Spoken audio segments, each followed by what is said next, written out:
साथियों, आज मैं आपको अपने पैतृक गांव ले जाना चाह रहा हूं। जैसे कि मेरे चैनल का नाम ही है जर्नी विद नेचर, और इस जर्नी में मैं आपको पहली बार जर्नी में अपने गांव, पैतृक गांव, जहां पे कि मेरा एक बहुत ही रमणीक स्थल है और एक हमारे देवी का मंदिर है, कुल देवी का मंदिर है, आपको उसके दर्शन कराऊंगा। तो चलते हैं दोस्तों, आज की मेरी जर्नी आपके साथ अपने पैतृक गांव।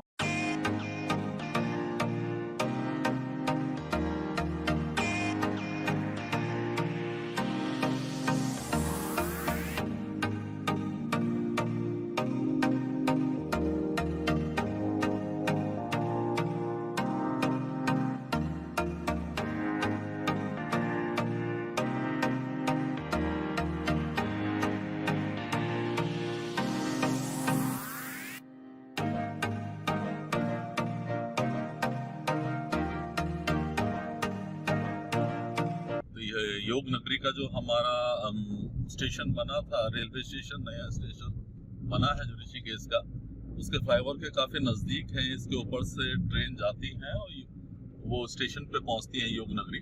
तो ये आपको, अब हम इस फ्लाईओवर के नीचे से हम लोग निकलेंगे, ऊपर से रेल का ये फ्लाईओवर चलता है। ये देख रहे हैं आप हमारा ये योग नगरी का फ्लाईओवर।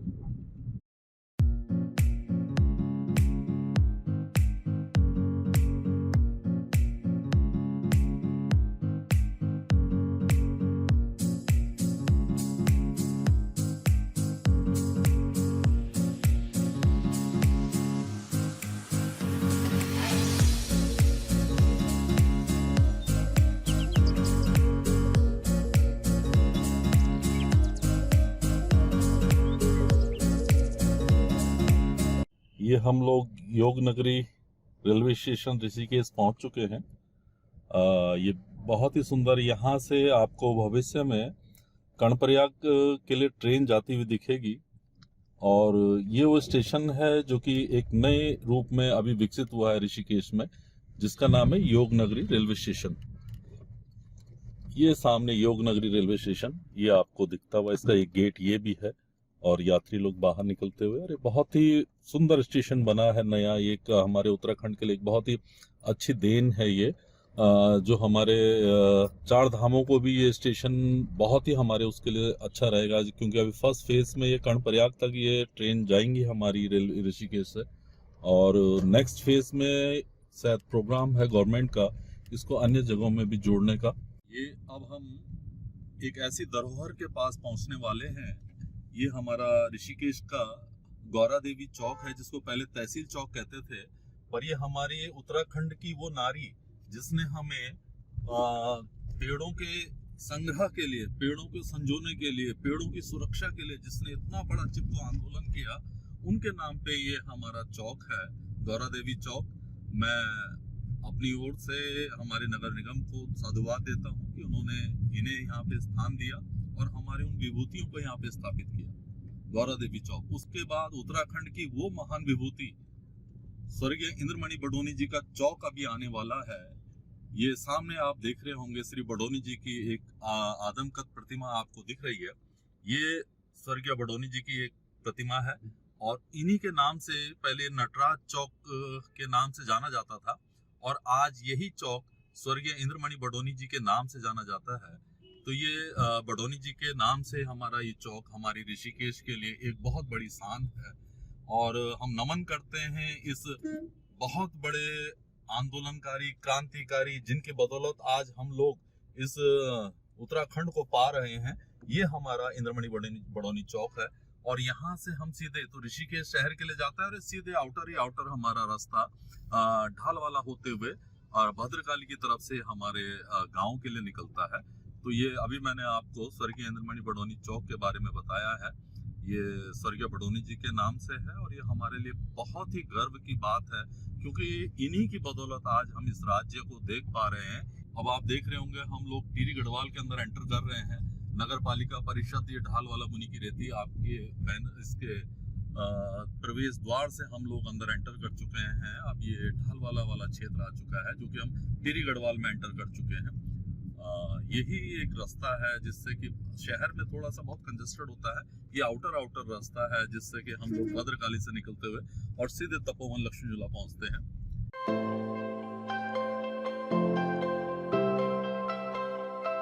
हम लोग अब थोड़ा भद्रकाली के बहुत नजदीक पहुंचने वाले हैं और ये आप मेरे राइट हैंड साइड में जो देख रहे होंगे इस समय, ये बहुत बड़ा एक उत्तराखंड का एक हर्बल पार्क के रूप में डेवलप है। हर्बल पार्क ये आप देख रहे होंगे, ये इस तरह से मेरे राइट हैंड साइड में ये वाला ये शिवालिक जैव विविधता पार्क है ये। तो यहाँ पे आपको बहुत ही अच्छे वनस्पति के पौधे, जड़ी बूटी के पौधे वो यहाँ पे उपलब्ध कराता है ये विभाग, और बहुत ही काफी बड़ा क्षेत्र है इसका। यहाँ से होते हुए भद्रकाली तक टच है, और नीचे की तरफ आप अगर रामझूला की तरफ जाते हैं उसमें काफी नीचे तक है ये हर्बल पार्क। ये सामने आपको दिख रहा होगा राइट हैंड साइड में मेरे पूरे अच्छी प्रजाति के बहुत सारे वनस्पति या पौधे इस यहाँ पे हैं। ये देखिए, अगर आपको इसका गेट भी दिख रहा होगा, उत्तराखंड हर्बल पार्क के नाम से इसको अब इन्होंने इनका नाम दिया है।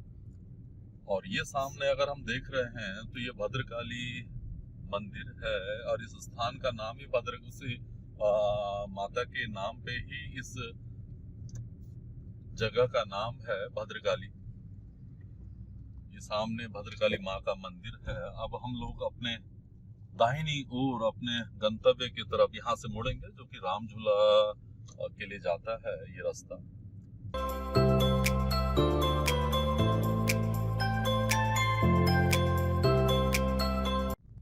ये हम लक्ष्मण झूला के कुछ नजदीक पहुंच चुके हैं, और जहां से हम लोग इसको बेसिकली ये स्पेस जो है, ये जगह जो है, इसको हम तपोवन कहते हैं। और ये तपोवन वो जगह आज बन चुकी है इस पूरे ऋषिकेश इलाके की सबसे ही चर्चित और सबसे ही कॉस्टली जगह जो ये तपोवन है।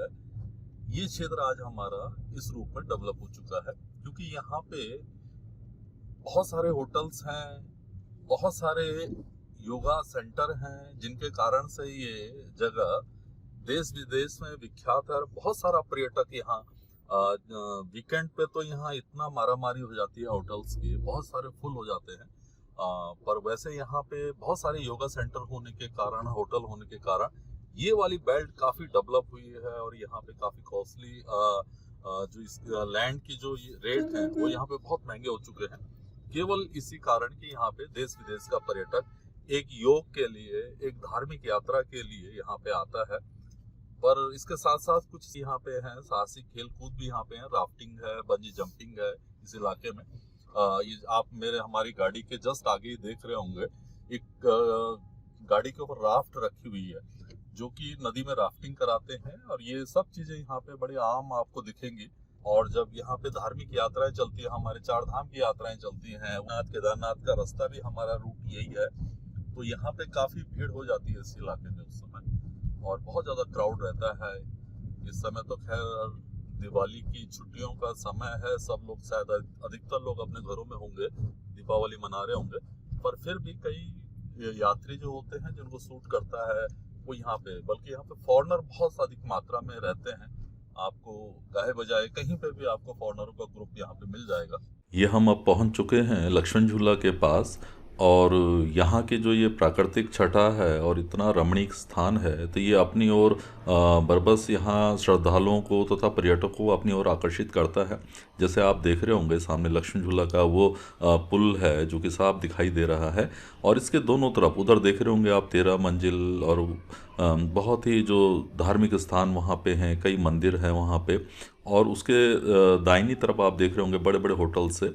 तो यहाँ पे हमारे धार्मिक और पर्यटक दोनों को ये बहुत ही आकर्षित अपनी ओर करता है ये स्थान, और बहुत ही एक रमणीक स्थान होने के कारण यहाँ पर्यटक बरबस खींचे चले आते हैं। आप जैसे नीचे नदी में भी देख रहे होंगे हमारी गंगा माँ ये बह रही है, निर्मल गंगा, जहाँ पे आपको कुछ राफ्टें भी दिखी होंगी। और ये लगातार मतलब पूरे बरसात को छोड़ करके अधिकतर यहाँ पे ये साहसिक जो खेल हैं, राफ्टें, ये सब चीज़ें चलती रहती हैं। और सामने आप देख रहे होंगे जो प्राकृतिक दृश्य हैं, क्या अद्भुत छटा बिखरी है।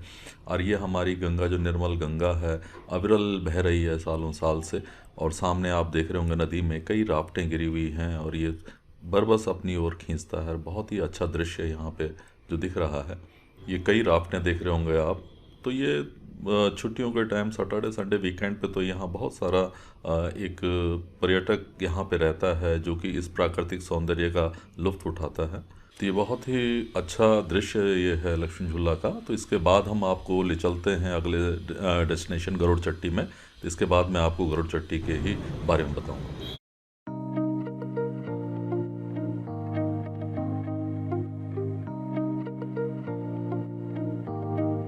ये हमारे बद्रीनाथ के लिए जो रास्ता है, इसमें श्रीनगर यहाँ से 91 किलोमीटर, केदारनाथ 200 और राजधानी गैरसैंण 205 और 285 हमारे बद्रीनाथ को इसने यहाँ पे दिखाया है प्रवेश द्वार ने।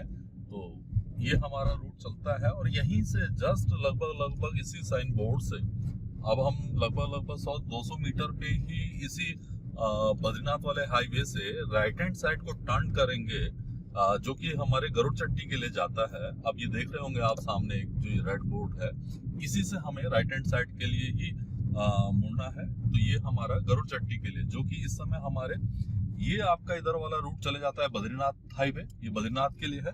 और ये वाला हमारा जो कांडी मोटर मार्ग जिसको हम कहते हैं कि जो हमारे नीलकंठ के लिए, हमारे गांव के लिए जो चलता है, वो ये वाला रास्ता है। ये रास्ता अब ये हम लोग अब सीधे सामने आपको ये पुल दिख रहा होगा जिसमें लिखा हुआ है दुगड्डा, कांडी, नीलकंठ, हरिद्वार, बैराज, ऋषिकेश। अगर हम राइट हैंड साइड मुड़ते हैं तो हम हरिद्वार, बैराज, ऋषिकेश, लक्ष्मण झूला की तरफ जाते हैं।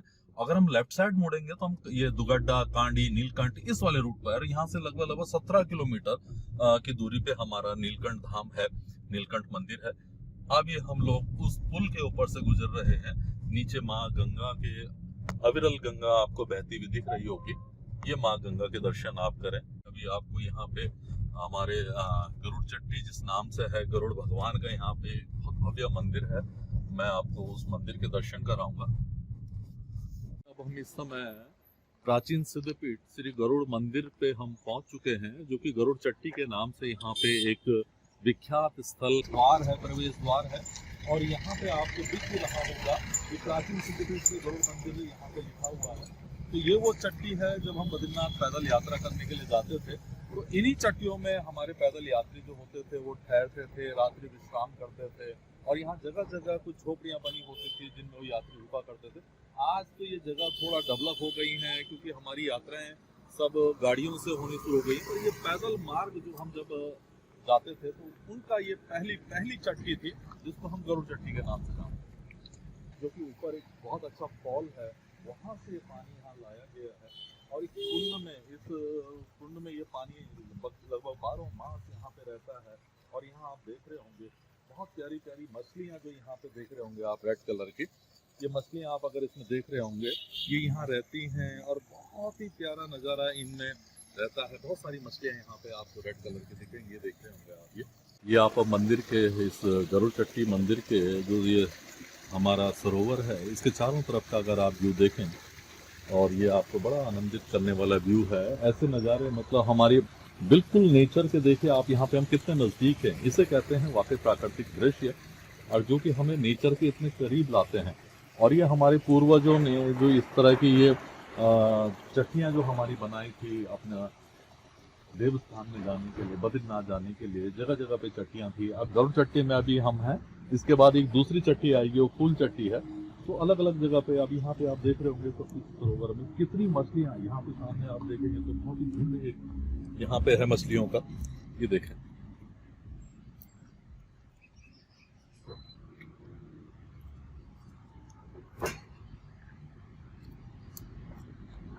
बहुत ही विहंगम दृश्य हमारे गरुड़ चट्टी का। और अभी दिन का समय है, यहाँ गरुड़ भगवान का मंदिर थोड़ा बंद है। अगर कभी शाम का टाइम है, सुबह का टाइम होगा तो मैं आपको देव स्थान के दर्शन कराऊंगा। तो यहीं से हम चलते हैं अपने अगले गंतव्य की ओर।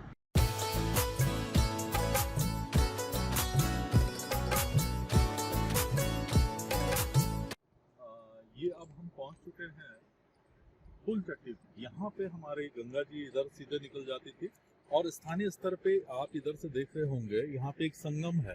लास्ट में आप उधर देख रहे होंगे, थोड़ा इधर से यून नदी मिलती है, उधर से गंगा नदी मिलती है। तो ये जो आप स्थान देख रहे होंगे लास्ट में उसके पीछे वाला ये, तो जहाँ में दिख रहा होगा आपको कि इधर से हमारी ह्यूल नदी जाकर के गंगा जी में मिलती है और वहां से गंगा नदी आती है। तो ये ह्यूल नदी और गंगा नदी का एक संगम है जिसको हम फूलचट्टी के नाम से जानी जाती है। तो जब पैदल यात्रा होती थी उसकी दूसरी चट्टी यहाँ पे है जहाँ पे आके यात्री लोग विश्राम करते थे। तो ये हमारी दूसरी चट्टी आती है। यहाँ से अभी बीच में आपको एक रतपानी जगह है वो पड़ेगी, वो दिखाएंगे।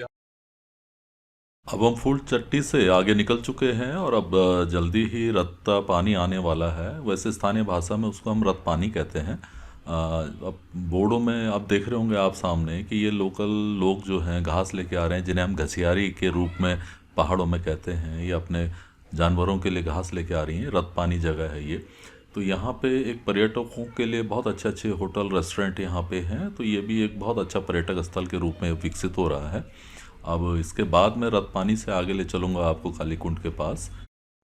ये अब पहुंच चुके हैं हम कालीकुंड के पास। यहाँ पे एक प्राकृतिक झरना भी है और वहाँ पे पूरी गर्मियों भर और पूरे साल भर ही मैं कहूँ तो यात्री बरबस वहाँ पे जो खींचा चला आता है। देख रहे होंगे आप ये प्राकृतिक झरना।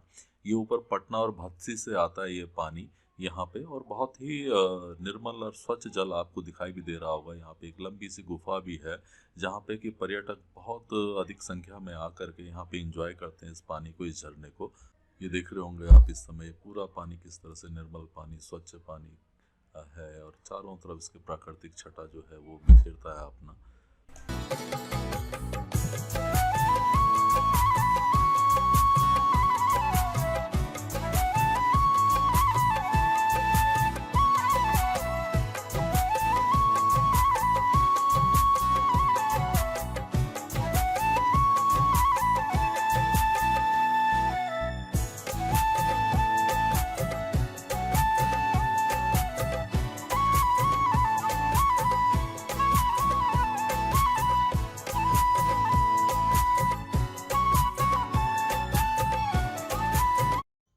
ये देखिए, अगर अब हम लोग अब यहाँ पे पीपल कोटी पे पहुँच चुके हैं और इसी से यहाँ पे सीधे सीधे सामने आप देखेंगे, ये सामने टॉप में ऊपर देख रहे होंगे आप, ये मंदिर माँ बाल कुंवारी माता का मंदिर है। तो सामने बिल्कुल माँ बाल कुंवारी माता का मंदिर दिख रहा है और सामने ही एक जय यमकेश्वर महादेव मंदिर का प्रवेश द्वार आपको दिख रहा है।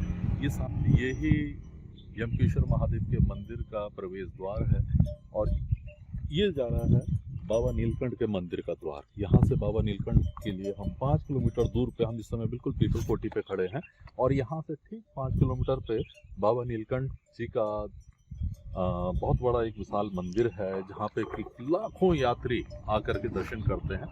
ये अब हम पीपल कोटी के बाद लगभग 1 किलोमीटर आगे आकर के बिल्कुल उस स्थान पे हैं जहां से आपको दिख रहा होगा सिद्धपीठ माँ बाल कुंवारी माता मंदिर का बोर्ड। और इसी से हमें अब थोड़ा आगे जाकर के लेफ्ट हैंड साइड को एक कच्चा अभी रास्ता कटा है जिसमें की गाड़ियां चलती हैं। उसमें जाकर के लगभग 500 मीटर आगे जाकर के माँ बाल कुंवारी माता मंदिर की सीढ़ियों का जो प्रवेश द्वार है वो प्रारंभ होता है। हमें अब वहां पे पहुंचना है।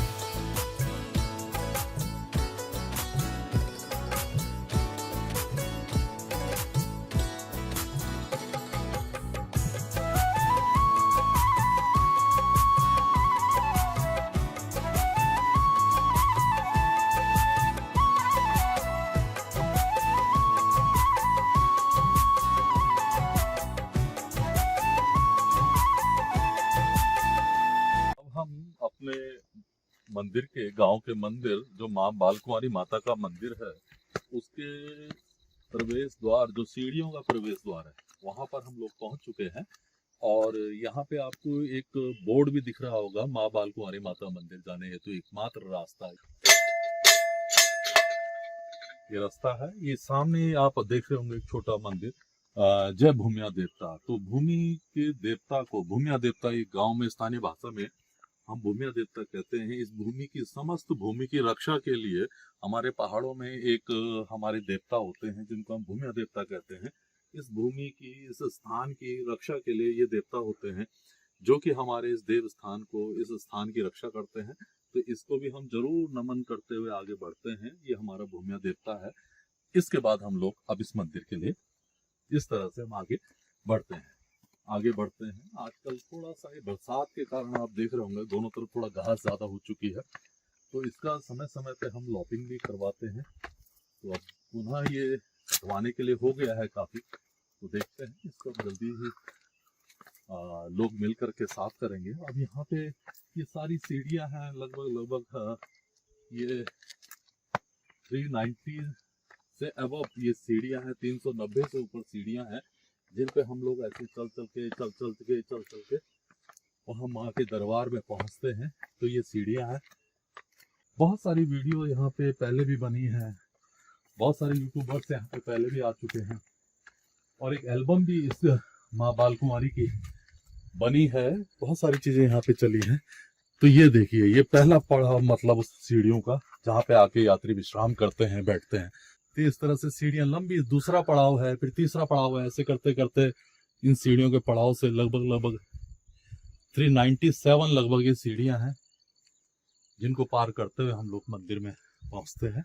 तो ठीक है, अब इन्हीं पड़ावों को पार करते हुए, इन्हीं सीढ़ियों को पार करते हुए हम धीरे धीरे अब सीधे मंदिर में पहुंचते हैं और चलते हैं दोस्तों, आगे बढ़ते हैं। तो इतना ये सीढ़ियों का सफर तय करते हुए हम यहाँ पहुंच चुके हैं, और अब यहाँ से जो आप ओवरव्यू चारों तरफ का देख रहे होंगे, अब हमारा लगभग थोड़ी सी ही दूरी मंदिर की अब रह गई है। और यहाँ पर से मैं अगर आपको दिखाऊं तो वो पीपल कोटी का वो स्थान जिसके बारे में आपको मैं अभी बता रहा था थोड़ी देर पहले, कि यहाँ से वो उधर जो आप गाड़ियाँ इस समय जाते हुए देख रहे होंगे, ये सारी गाड़ियाँ नीलकंठ महादेव के दर्शन के लिए सब श्रद्धालु लोग जा रहे हैं। ऊपर को जितनी भी गाड़ियाँ जा रही हैं वो नीलकंठ मंदिर के लिए जा रही हैं सारी गाड़ियाँ। और वहाँ से इधर वाले इस वाले रूट पे हम आकर के 1 किलोमीटर लगभग 500-700 मीटर आगे आकर के फिर वहाँ से हम लोग जब बैक आए थे, वो वाला रास्ता है।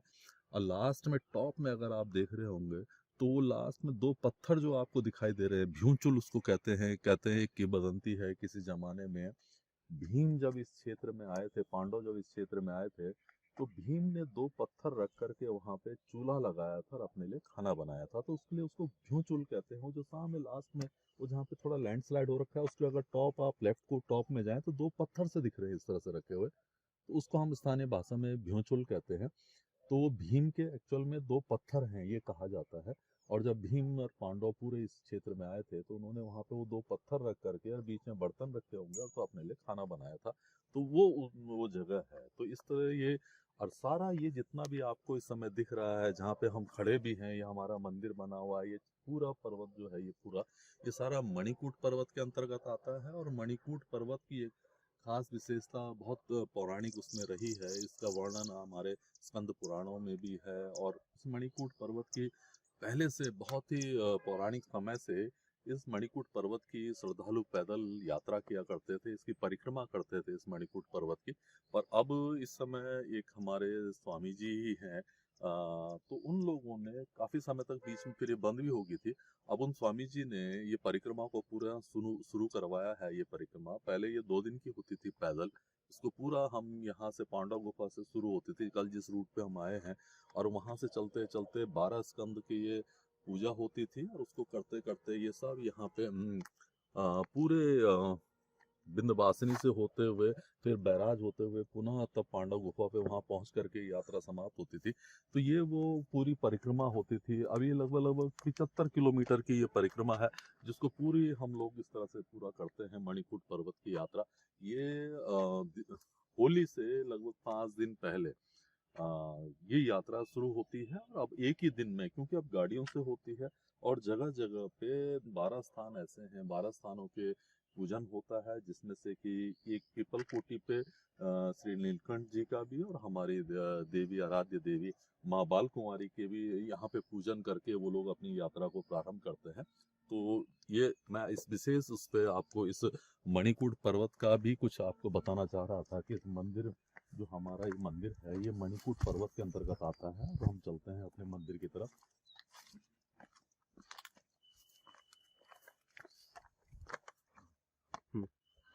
अब कुछ ही सीढ़ियों के बाद हम अपने माँ के दरबार में पहुंचने वाले हैं, और कुछ ही सीढ़ियां आप शेष रह गई हैं। थकान भी हो रही है क्योंकि लगभग 397 के करीब ये सीढ़ियां हैं जिनको हम पार करके माता के दरबार में पहुंचते हैं।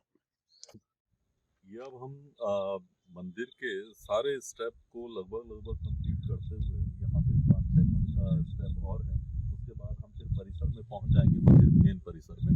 तो ये आप देख रहे होंगे, ये एक वो गेट है जहाँ से फिर हमारा मंदिर का परिसर प्रारंभ हो जाता है। ये सीढ़ियाँ यहीं समाप्त होते हुए अब मैं आपको ले जाऊँ लगभग ये आज क्योंकि ग्रहण है, सूर्य ग्रहण है और छूतिक लग चुका है, जिस कारण से ये मंदिर आज बंद है। तो मैं आज की जो ये जर्नी है मेरी, मैं यहीं पे उसे आज समाप्त करूंगा। आपको इस मंदिर के दर्शन के लिए, इस मंदिर के परिसर के दर्शन के लिए, इस मंदिर के दरबारों के दर्शन के लिए मैं आपको दूसरे अपने कल के सुबह के पार्ट में आपको ले चलूंगा।